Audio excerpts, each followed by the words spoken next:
Welcome to the Angry Complaining Post-Game Podcast. I am Joe, and I'm angry, and that is Kevin, and he's also angry. It's not a happy day today for Indians fans. We weren't scheduled to do anything tonight, but we're going to do it anyway because nobody likes to lose. I'm wearing a special hat in case you're watching on YouTube to make it less angry. That's my ultimate goal. I'm not sure it's going to work because as I look at it longer, I'm getting more upset because it's just ridiculous looking. It's fantastic. Well, it looks ridiculous more because I have it on over headphones. But if it was on regular, it would make more sense. I don't even know where for those who may listen to this podcast, it's essentially a Gilligan's Island hat that has Chief Wahoo all over it obnoxiously. It's a floppy hat. And I've actually seen other Indians fans wearing them. It was a giveaway at a Braves game on Beach Weekend many years ago. Indians Braves. They had a bunch of sand trucked and put on the street between the queue and the Progressive Field, whatever they called it at the time. Anyway, so the Indians lost tonight, 6-2. Mike Aviles hit a home run. Had a lot of Twitter conversations during the game about various things. What do you got to say? I'll just say something. I'm not sure if there is anything really eloquent there is to be said, other than the fact that this team is doing nothing good. They're not pitching well right now. What the hell is that? What? No, never mind. I opened up the MLB.com site and I was getting their whatever ad they have playing on. Oh, okay. Well, that's my bad. So they're not pitching well the last few games. Their bullpen hasn't looked good really all year. They're not hitting. Of course, another lefty, and we look like absolute crap. I hope that we don't get banned from podcasts if I drop too many F-bombs. This is definitely the chance for it. But I don't even know if this is real, so you can say whatever you want. Yeah, there's probably only going to be 2 people who ever see this, and it's going to be just us. But it's so frustrating to watch them, a team that's supposed to be so talented, but really looks like the complete opposite. They look like this team did back in like 2010, 2011 when they're first coming together, and they even then they seemed to be better than they are now. Yeah, there's a lot of different ways to look at it. One thing is that baseball seemed to have changed last season, where the offense really went away for every team around the league. It wasn't just the Indians. Every team had a significantly worse offense last year than they had the year before that, and that seems to have continued into this season. So you don't expect guys to hit 300. You hope they hit 275. All of this, it's a large break from what it used to be. But now they can't even hit 230, and we got guys hitting under 200, and just the whole thing is a mess. It's embarrassing considering that so many people, including both of us, picked them to win the American League, let alone the Central and the wild card. Yeah, and I wasn't even joking about that either. No. That was a fully serious pick. You can tell by my hat. I don't joke. For most, what really bothers me, perhaps the most, is the fact that they can't get 2 hits in a row to save their lives. It seems there's no. Well, do the math. I mean, if you hit 200, you're getting 2 hits every 10 at bats. Well, that's essentially 222. You're hitting once every 9 at bats. Most of the lineup is hitting below 2 or around 222, so they're going to get 1 hit every time through the lineup. That's it. I mean, it would be incredibly lucky to actually have all those hits in a row. Yeah, I mean, statistically speaking, that's logical, but I don't want to be logical today. I'd rather just be angry, but anger is never going to win out. But every team we've played, you look at the Tigers, who seem to just completely kick our ass every time we play them. And then they'll go and play the White Sox and get swept or lose 2 or 3. But we can't beat the Tigers to save our lives. But that's the kind of team they'll play us, and they'll just have multiple runners on base every single inning. Mm-hmm. And we couldn't do that at all. Well, today, today, who walked 5 guys or something like that? I mean, Brantley and Aviles each walked twice. Vargas couldn't throw a fucking strike in the first 3 innings, and yet it was the Royals who always had scoring opportunities. It wasn't the Indians. The Indians couldn't do shit with it. I mean, they just constantly went down, and fuck it. We'll just make this one the uncensored one. So I know it's early and there's still a lot of games to be played, but this continual frustration back to back to back, just games where they look so damn bad on offense. It's so frustrating because you got to wonder, no matter how irrational the thought might be, it's going to start creeping up that, is this team really just bad? And that's the question people are going to start asking a lot more often. I just wrote an article this morning, not for BurningRiverBaseball.com, where we both normally write. I wrote an article for The Outside Corner, which is Blogwin's premier baseball website. And it was one that I was actually requested to write about the Mariners, Indians, and White Sox. And are they really struggling, or is it real that they're struggling, or are they really going to be better? And I said essentially that the White Sox are playing where they should be, and both the Indians and Mariners will probably play better than they are right now. And then the Indians come out and do this tonight. I have the numbers. The Indians have an FIP of like 319, or at least before the game, and an ERA of 419. That's not right. Like, that shouldn't be a thing. I think a lot of that has to do with the defense and the holes everywhere. Not errors like happened tonight, but just the gigantic holes in the infield from 4 guys who can't move more than 2 feet either direction. Yeah, that's a ton of it. With that, Mike Aviles always seems to have a timely home run when we actually need it, but he's virtually worthless in just about every position in the field. And I ran the numbers on that last year. Only at shortstop is he above league average. Every other position, he's much below league average. And really, come July, if you're going to bring Lindor up, they should just get rid of him. There's really no reason for me to even have him on this team. He just doesn't do anything worth keeping him around for. If you're going to call him a utility man, that should be reserved for somebody who's actually good at multiple positions. But in fact, he's just capable of playing a bunch of positions poorly. I mean, what does that get you? And I got into this last week, just because you say something does not make you that thing. Ryan Rayburn is not a right fielder. He's a former second baseman who has been forced to play a bunch of other positions because there's no place to fit him in the lineup. Jerry Sands is not a right fielder. He's a first baseman. That's all spring training. All he ever played was first base. He never played right field because he can't. There's a lot of these things, and Mike Aviles is not anything but a shortstop, and he long ago passed his usability. To me, like last week, all season, we've been saying it's early, it's early, it's early. Well, it is early for some guys. For Michael Brantley, who raised his batting average by like 100 points in 2 days, it was early. I think for Jason Kipnis, it's early. For Michael Bourne, it's early. You don't give him too much crap. He did it at a double today. For guys like Jerry Sands and David Murphy and Mike Aviles, it is not early. They've been doing this for years. Mike Aviles was terrible last year offensively, and he wasn't much better defensively, as you said. They got to do something. Yeah, I think this is one of those instances in which a shot to the arm through a call-up, having some youthful vitality brought in, and bring in Tyler Holt, bring in Zach Walters as soon as he can, or even. Well, he's been demoted to AAA. That one really surprised me. They pulled him off the DL and just sent him down to AAA. I don't know if that's to get him more work with a higher level, high level of competition, or what. But he was rehabbing in AAA, so he was already there, just like Swisher is. And then they took him off the disabled list and put him on the AAA roster. All right. That counts as an option. Like, they didn't need to option him at all this year. He could have just spent the whole season in the majors if they wanted to, but instead they intentionally optioned him to AAA. To me, I can name 5 guys who I'd rather have off the roster than Zach Walters.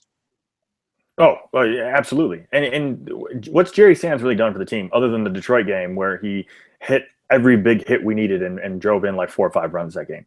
He Yeah, hasn't and done really anything. that was his first game, and you never expected him to do much at the beginning of the year. I think we already talked about this, or I did with somebody, about how I didn't expect him to make the team. I think that was you last a week ago I from believe so. Sunday.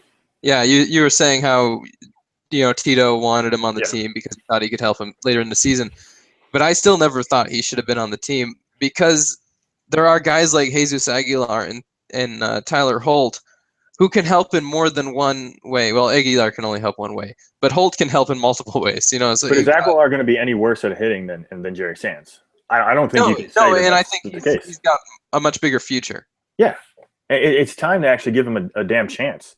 I mean, what did he get 30 at bats last year and benched for Chris Jimenez at multiple times in September last year? I mean, give the guy a chance because we have no idea what he's going to be. I Jerry mean, Sands is going nowhere. the Indians don't have a starting DH right now. They haven't all season. They're waiting for Nick Swisher. To me, you have a team without a starting DH, and you have Jesus Aguilar, and he's not in the majors playing. That doesn't make any sense at all. Like, that was the perfect chance. You had a chance. You could say it's early, then you could say the games in April, early April don't matter. Well, if you're going to say that afterwards, then why don't you say that beforehand and give Aguilar that chance to fucking hit a couple? I mean, he was so much better this spring than I'd ever seen him before in a major league setting. I really believe that he can hit major league hitting now. And he's starting to hit well. I mean, everybody in Columbus started off struggling, but just like the rest of the team, they're all starting to hit well.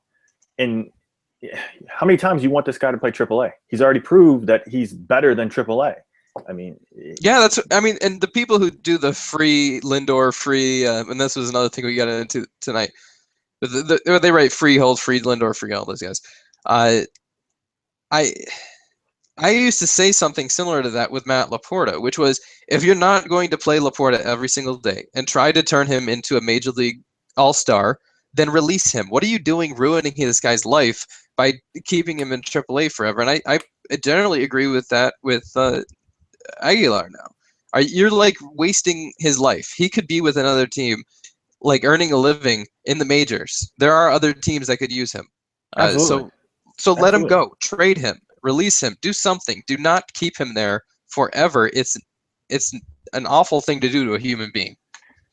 But this type of problem that we're discussing, just the sheer volume of talent that exists between AAA and the major league club, and the surplus of players that exists, pretty soon the discussions are going to have to be had of when are the trades coming, because there's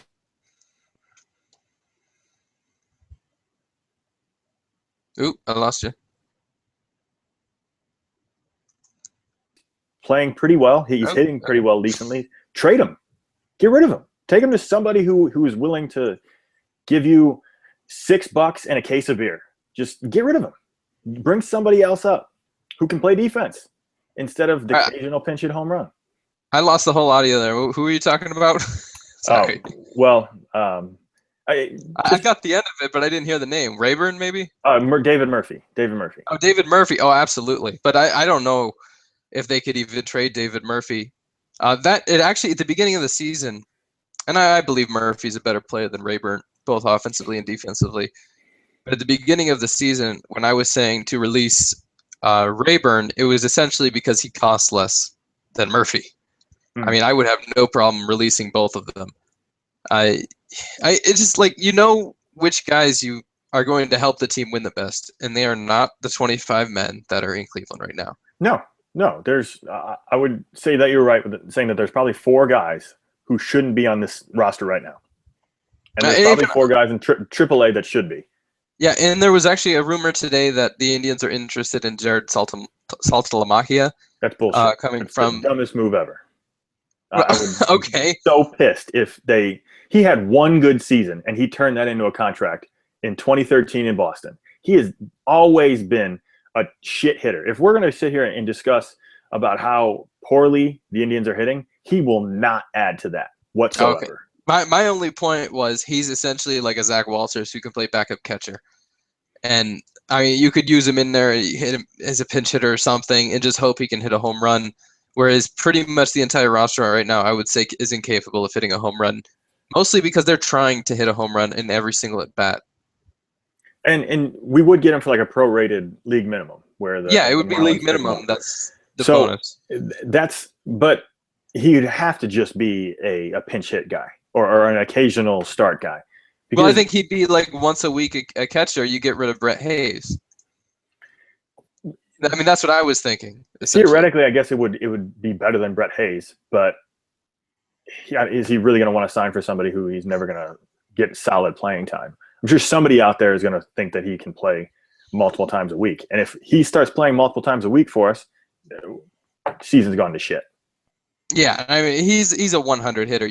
He's one of those guys who's going to get one hit a game, or one hit every 4 games or whatever, and who you hope that's a home run, Mark Reynolds type that we've had in the past. And obviously, to me, like if you're talking about winning a World Series, which the Indians were prior to the year, and I've heard so much more about Sports Illustrated jinxes. One of 2 things I don't believe in, but I hear so much about this stuff because they picked him to win the World Series.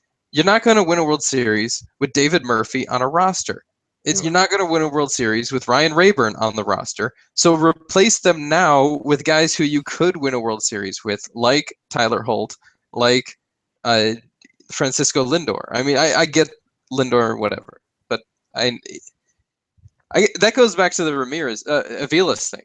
Aviles is a utility man. Well, Ramirez is a great utility man. He can play second, third, short, outfield. He's very good at every defensive position, although not as good as he possibly could be. As good as Lindor is, essentially. But he's a terrible hitter. So he's your guy that you want to be a utility man. He's just been a fill-in guy all year. I call him, placeholder. To me, he's the placeholder. They didn't sign a shortstop this year. They let Cabrera go because they knew Lindor's coming. But you can't play without a shortstop, so they got placeholder. Yeah, I agree with you 100% there. And he could be easily the infield utility guy, and I'm sure he can play a better center field than Mike Aviles can. Anybody. Well, anybody fast can. I mean, that's the number one thing you need as a center fielder is speed. Mike Aviles hasn't had speed in years. Yeah, it's so frustrating to listen to Tito consistently say, I think he does a good job in the outfield. Like, what game are you watching?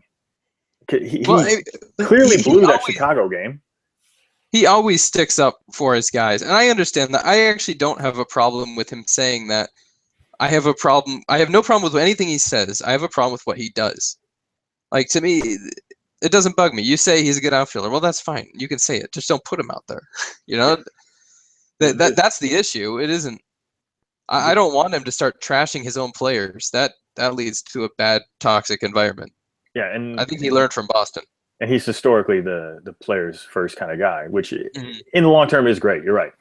But just I don't see a world in which you can reasonably put Aviles out there. Not with the organizational depth in the outfield that there is right now. Oh no, yeah, Tyler Holt would obviously be the guy though, not even Ramirez.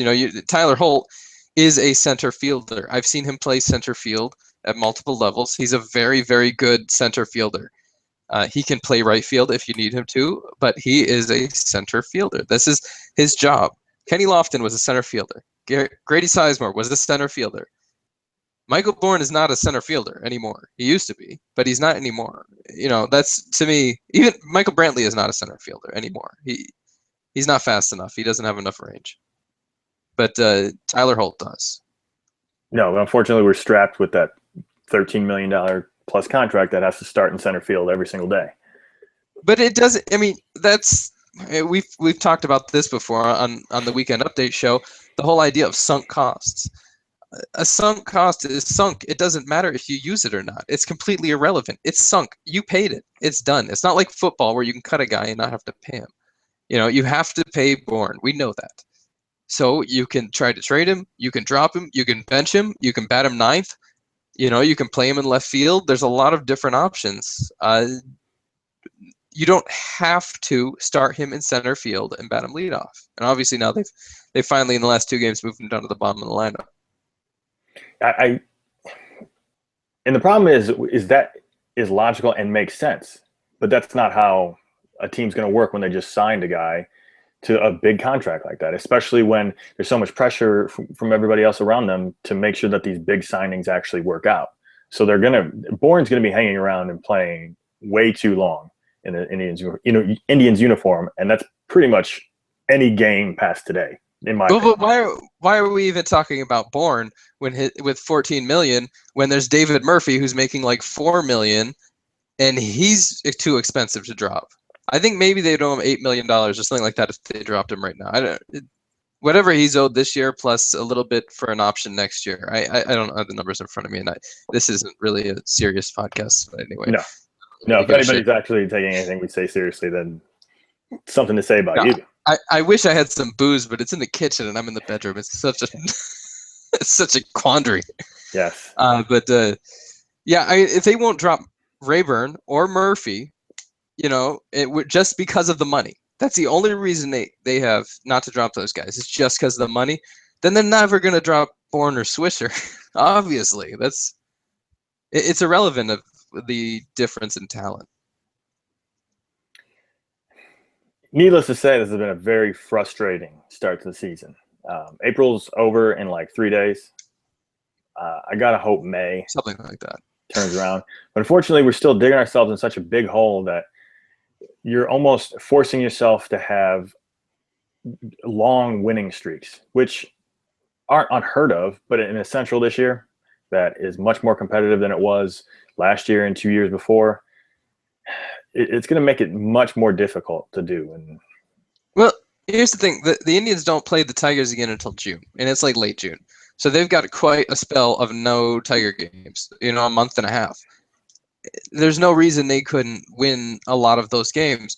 But I really do think you need a starting DH. Just because a lot of teams have gotten away from the starting DH recently, and I couldn't really tell you why.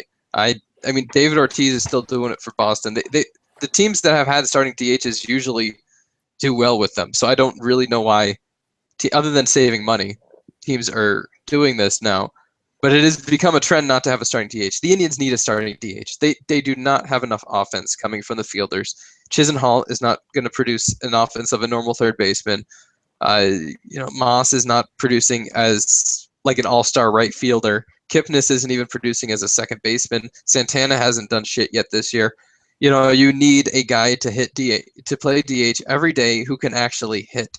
Whether that's Nick Swisher, whether it's Jesus Aguilar, whether it's Zach Walters, it's somebody, and he's not on the team right now. Yeah, and unfortunately, it's probably going to be Nick Swisher. That's fine. I mean, I'll give him a couple weeks. Yeah, he's hit the ball pretty well the last few games in Columbus.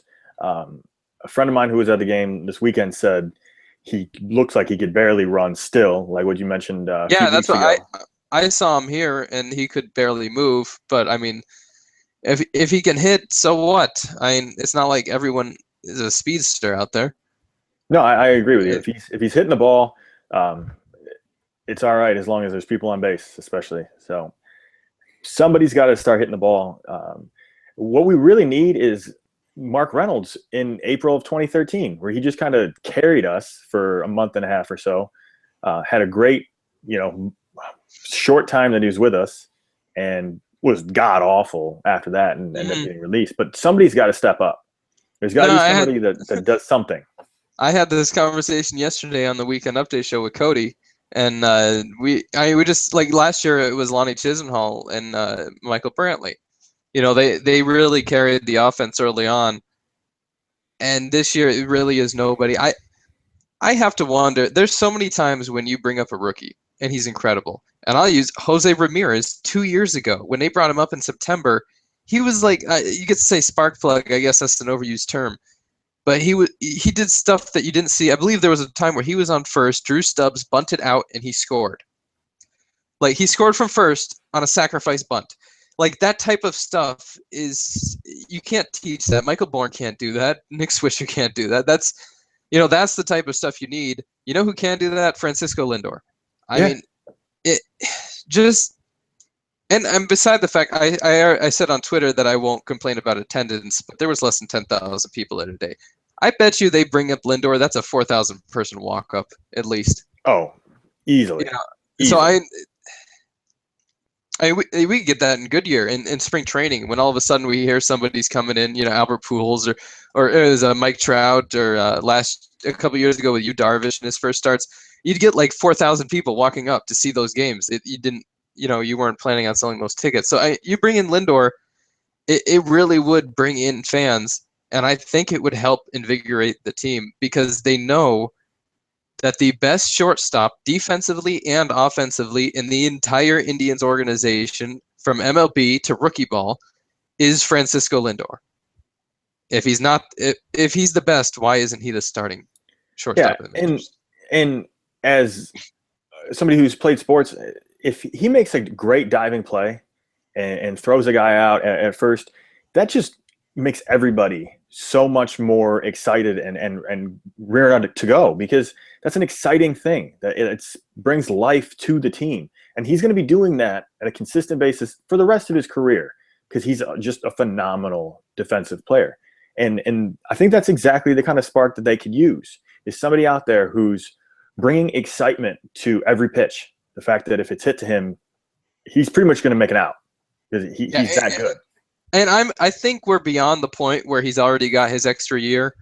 I'm not sure, because I thought that was the whole thing with Chris Bryant. The reason why they kept him back for 14 days was so that he would get that extra year of eligibility. Yeah. And I do want that extra year of team control for Lindor, but I think we're pretty much past that. If we aren't, the day they're past it, he needs to come up. That should be the only barrier at this point. Yeah, I thought it was like a few weeks too. So yeah, I think we are past that point. I'm pretty sure it was 2-3 weeks in April, and we're past 2-3 weeks in April. Though I always keep going back to that game that Cody Allen blew Bauer's fantastic shutout he had for 7 or 8 innings, and then Allen came in and blew it with like 8 straight hits against the White Sox, I think it was. Yeah.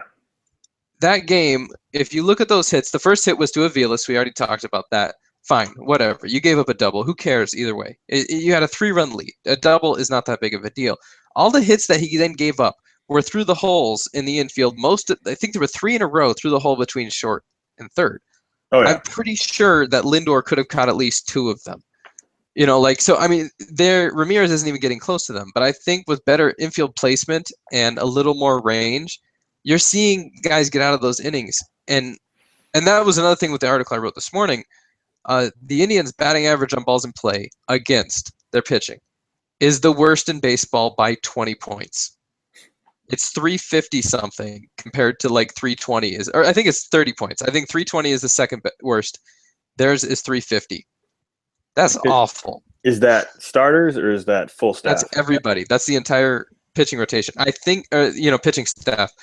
And I think the reason is because of the poor defense. I think that they're hitting balls in these holes, and those counted his hits, and they counted his batting average on balls in play. But that's not random luck. No. Usually you just ascribe it to random luck, but it isn't. It's not random luck because the Indians have these holes in their defense, and they need to do something to fix them. I still like Kipnis. He's got much better range than he did last year. Although, what the hell was that throw today? You know what? I excused the throw because it didn't allow any runs to score. And I have no clue what the fuck that was. It was so weird. It's like my T-ball kids do that, They'll like look off to the side. I'm like, no, look at the guy you're throwing at. And they're like, no, I'm going to throw it over here someplace. I almost wonder, it was way over there. Yeah, like maybe he saw like a white jersey in the stands and just quickly thought that was first base and just was kind of, I don't know, just kind of off. And then, but that was like 12 feet to the was really Carlos Santana. It was really weird. Yeah, when I saw that, I was like, do you even give him an error on that? Give him a fielder's choice. He was trying to throw it to the catcher, I think. I mean, that's such a weird play. Yeah, luckily this next ball after that was hit to him, and he was able to complete the out. Otherwise, he might have gotten some kind of Chuck Knobloch syndrome. Yeah, where he couldn't throw to second base the second half of his career. Well, this has been efficient, and I'm glad we did this. Oh yeah, I guess. I mean, we had talked about doing a rain delay, or somebody talked about doing a rain delay podcast early on in this, and I think that definitely needs to happen, and I think this was just as important. Oh, absolutely. Just like a terrible loss. They're going to win tomorrow, right? Trevor Bauer's pitching. They have to win. The one bright spot in the staff. Krasko and Kluber have struggled a bit. So Jeremy Guthrie has a 6 ERA against the Indians in his career, and he's played like